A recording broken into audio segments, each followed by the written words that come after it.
Yo, what's good everyone? My name is Alex and I'm a small YouTuber who started this channel roughly a year ago.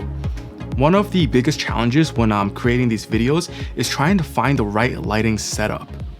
Most of the YouTubers that I follow and watch have these amazing lighting setups with multiple lights, huge softboxes, and a ton of space to work with. And those kind of setups can cost a ton of money, and I don't have that kind of budget or space. So over this past year, I've been experimenting with different lighting setups, trying to keep everything within a tight budget while also achieving that YouTube look. So in this video, I'll be going over my current lighting setup, the gear that I use, and explaining all of the pros and cons. So if you're already a YouTuber or someone who's looking to start, hopefully this video can help you out and save you a bunch of time and money. So if you liked this video and found it helpful, I would really appreciate a thumbs up, and subscribe to my channel if you want to support me. So when you're trying to find the right lighting setup, the first step is to make the room as dark as possible. I turned off all of the lights that I use for my set and just left one ambient light on so you can still see me. Having a dark room is the perfect starting point because it means that as you start turning on your lights, you can control the direction and the intensity of every light in the scene. Now the first and most important light that you should buy is your key light. This is the largest and brightest source of light in your scene, and even if you have no other lights around you, this is the one that you need. For my key light, I am using the Hairlight Ninja 200 from Viltrox. This is a super compact 60 watt bi-color LED light.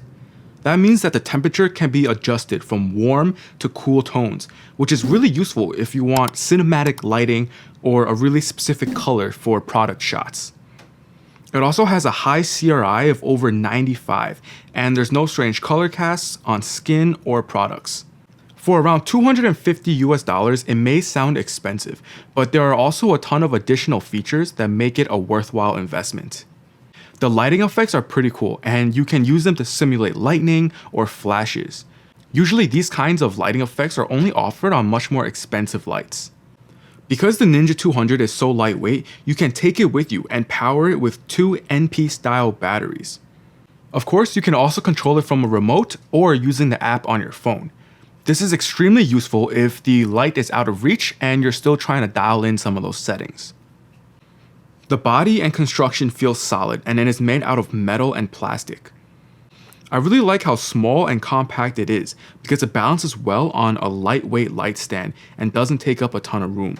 However, at 100% brightness, the fan does kick in and get a little bit loud, but my mic doesn't seem to pick it up.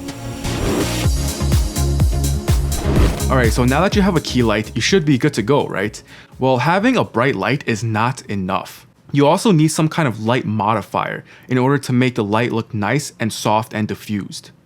The softbox that I'm using is the Triopo 90cm octagon on a Bowens mount adapter. I really love this softbox because the setup and breakdown process is so quick and easy. This whole softbox comes in one piece, and it can quickly snap together for use or break down for storage. On the front, I have a grid to direct the light, and it prevents spill in areas where I want to stay dark. This softbox was around $75 USD, but keep in mind that there are much cheaper alternatives available.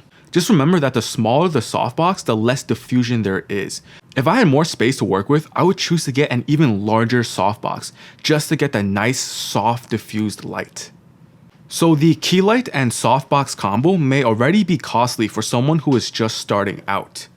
However, this is the most important part of your lighting setup, and you use it every time you shoot a video. So my advice is to save up, buy it once, and buy it right.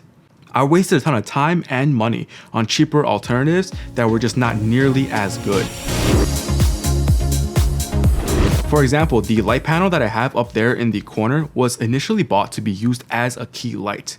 But because it didn't produce this look that I wanted, it was just a waste of money and is now used as my hair light.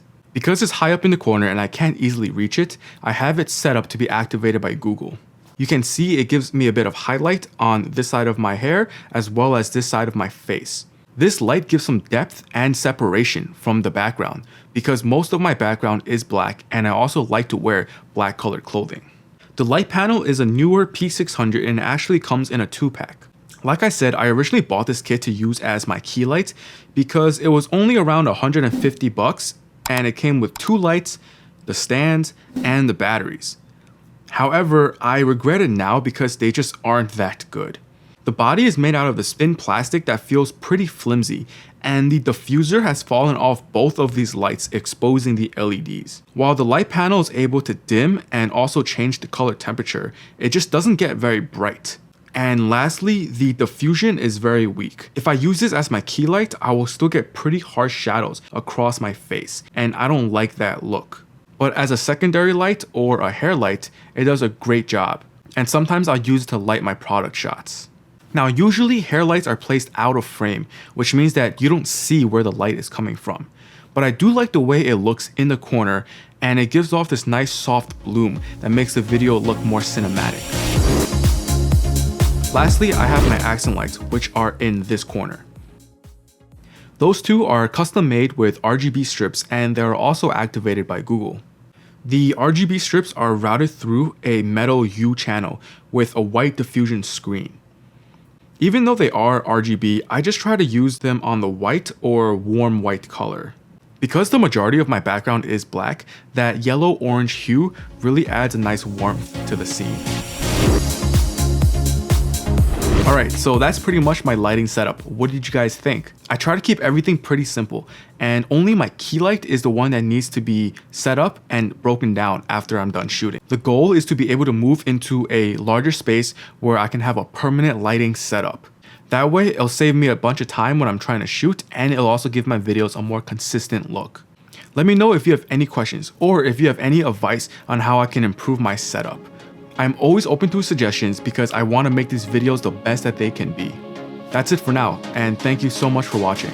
I'll see you next time. Peace.